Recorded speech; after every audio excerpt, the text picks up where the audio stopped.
अगर हमारे किसान और युवाओं का भविष्य सुनिश्चित नहीं कर पा रहे हैं हम, तो मैं समझती हूँ कहीं ना कहीं हम सब अपने फ़र्ज से डगमगा रहे हैं। जहाँ वित्त मंत्री ने 9 प्राथमिकताओं की बात करी और कृषि को जहाँ पहला स्थान दिया गया, वही मैं वित्त मंत्री से पूछना चाहती हूँ कि कृषि ग्रामीण अर्थव्यवस्था की वृद्धि दर क्या है।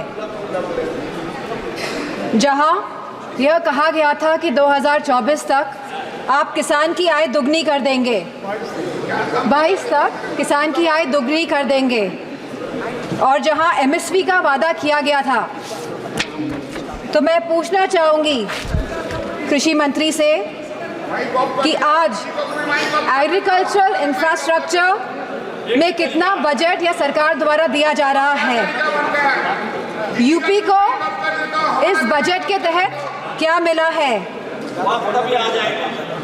क्या एक भी मंडी पिछले 10 सालों में उत्तर प्रदेश में बनी है? और अगर किसान की ज़रूरतमंद जैसी चीज़ों पर क्या यह सरकार ने कोई भी जीएसटी माफ़ करी है, या खाद में सब्सिडी देने में यह सरकार कायम रह पाई है?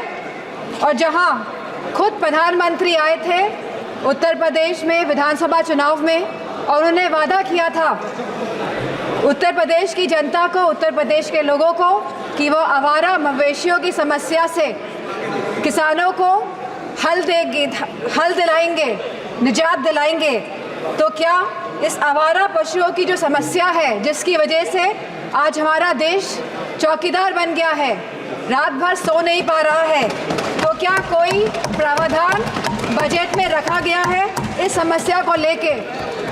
इसी के साथ जहाँ किसान आंदोलन में लगभग 700 किसानों ने अपनी जान गंवाई, जहाँ उत्तर प्रदेश में भी लखीमपुर खीरी में जहाँ किसानों को रौंदा गया मंत्री जी के बेटों द्वारा, हम पूछना चाहते हैं इस सरकार से कि जहाँ जो 2014 से 22 तक लगभग 1 लाख किसानों ने आत्महत्या की है, तो हम वित्त मंत्री से पूछना चाहते हैं कि प्रधानमंत्री फसल बीमा योजना के तहत कुल किसान लाभ कितना मिला है, और कहीं इसमें गिरावट आई है तो कितनी गिरावट आई है।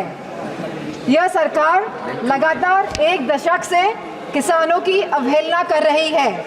गांव की अर्थव्यवस्था पूरी तरह चरमरा गई है और इसकी एक बड़ी वजह महंगाई है। और जहां मनरेगा में इस सरकार ने 89,000 करोड़ का बजट दिया है, तो हमारी मांग है कि कम से कम 100 दिन की वेजेस मनरेगा के तहत लोगों को सुनिश्चित करी जाए और लगभग 20% मनरेगा का बजट बढ़ाया जाए। इसी के साथ शिक्षा बजट में भी लगातार हमारा घट रहा है, जहां यह केवल आज 2.5% है of the total budget spending allocation, और जहां यूनेस्को ने ये बेंचमार्क दिया है कि लगभग यह 4 से 6% तक होना चाहिए, वही यूजीसी के फंड्स लगातार घटाए जा रहे हैं और इसको लगभग इस बार 7 से 61% घटा दिया गया है। जहां हम बात करते हैं सस्ती और अच्छी शिक्षा की, वहीं यह सरकार लगातार शिक्षा बजट जो कम कर रही है, तो मैं समझती हूँ इनकी नीयत कहीं साफ नहीं है, मंशा कहीं सही नहीं है हमारे देश के युवाओं के और स्टूडेंट्स के प्रति। वहीं आज हमारे देश का युवा निराश है, जहां निराशा संभव को भी असंभव बना देती है। तो मैं समझती हूँ जो वादे किए गए थे, जो रोजगार को लेके, सरकार पूरी तरह इसमें विफल रही है और लगातार बेरोजगारी दर बढ़ रहा है। जहां आज ये बेरोजगारी दर 9.2% है और जहां महिलाओं का बेरोजगारी दर 18.5% है, तो मैं समझती हूँ लगातार युवाओं का मनोबल गिराने का काम इस सरकार ने किया है। और अग्निवीर जैसी योजना ला के इस सरकार ने नौजवानों का, युवाओं का, इस देश की प्रतिष्ठा का, सम्मान गिराने का काम किया है। जो सरकार सोशल जस्टिस की बात करती है, लेकिन आज भी यह सरकार जातिगत जनगणना से अपना मुंह मोड़ रही है, जहां अनुसूचित जाति जनजाति पर होने वाले अपराध लगातार बढ़ रहे हैं और उत्तर प्रदेश में यह अपराध नंबर 1 पे है। और साथ ही महिलाओं के साथ जघन्य अपराध लगातार बढ़ रहे हैं। उत्तर प्रदेश आज इसमें भी टॉप लिस्ट पर है। तो मैं पूछना चाहती हूँ कि महिलाओं को सुरक्षा को लेकर यह सरकार क्या कर रही है। और जहाँ उत्तर प्रदेश में समाजवादी पार्टी की सरकार ने 1090 जैसी सेवाएं चलाकर हमने अपनी माताओं, बहनों, बेटियों को सम्मान दिलाने का, उनका हक दिलाने का काम किया था, तो इस बजट में क्या प्रावधान रखा गया है महिलाओं की सुरक्षा को लेकर।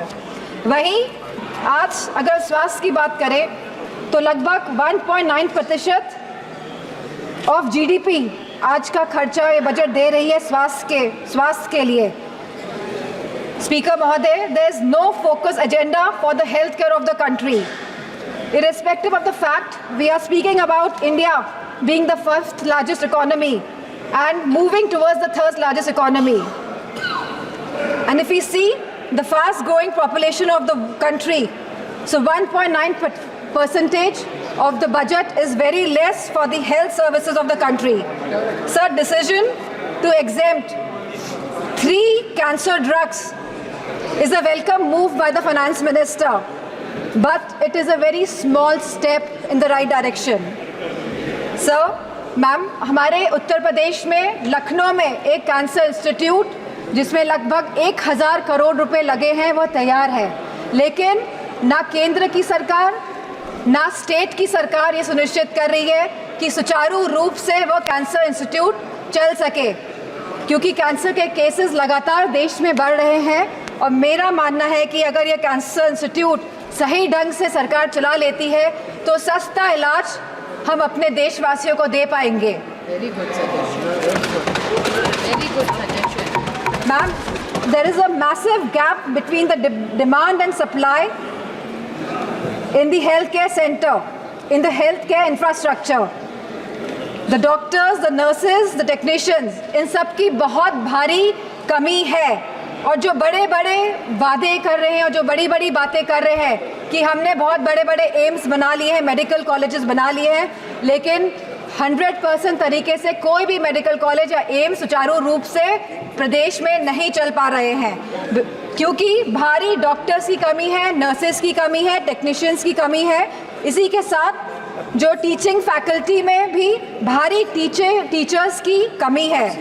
सर, जो सरकार कुपोषण के बारे में बात कर रही थी, जो भारत को अनीमिया मुक्त बनाने के बारे में बात कर रही थी, तो मैं उनसे कहना चाहूँगी कि आप सभी अपने वादों में विफल हुए हैं। आपने जो वादे करे थे लोगों को, आपने सारे वादे जनता के साथ वो वादों को तोड़ने का काम किया है। सर, जहाँ आप GDP की बात करते हैं, जहाँ आप थर्ड इकोनॉमी की बात करते हैं कि हमारा देश तीसरी बड़ी इकोनॉमी बनने जा रहा है, लेकिन वही हमें बात करनी है पर कैपिटा इनकम की, स्टैंडर्ड ऑफ लिविंग की बात करनी है, हमको महंगाई बांधने की बात करनी है, हमको इलाज मुफ्त और सस्ता दिलाने की बात करनी है।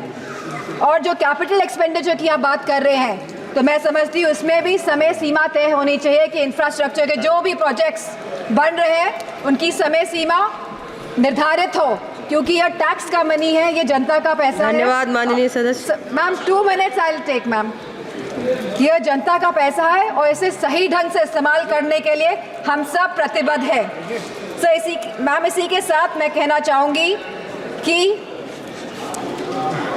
reformative and revolutionary changes can come in the country even after 11 years, but the dedication and concentration is required from the government.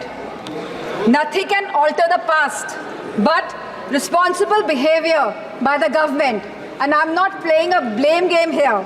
I'm saying a responsible behavior is the behavior in which we are responding to the present situation. And if the government plays a responsible behavior, then formative changes can come in the country.